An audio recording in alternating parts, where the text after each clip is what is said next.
5 practical tips sa mga kaibigan natin gustong mag-tour dito sa Switzerland. Remember, this is the #1 best country in the world and expect maraming mga lugar dito na super ubod ng ganda.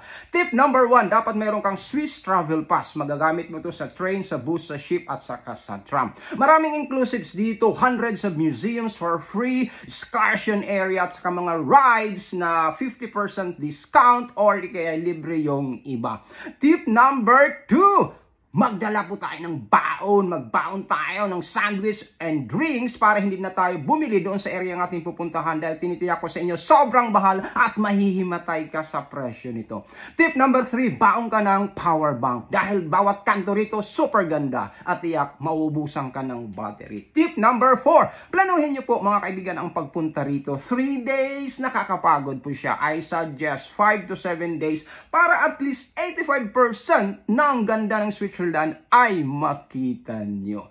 Tip number 5, kung tight ang budget, bukas pong aming malit na tindahan ay malit na tahanan para i-accommodate kayo dito ng libre. Mga kaibigan, koboy ka lang, huwag ka lang maarte. You can stay in our small place at mag-i-enjoy tayo sa ating pag-ikot. Kung handa ka na, PM mo lang ako at umpisahan na natin ang ating paggagala. Tara!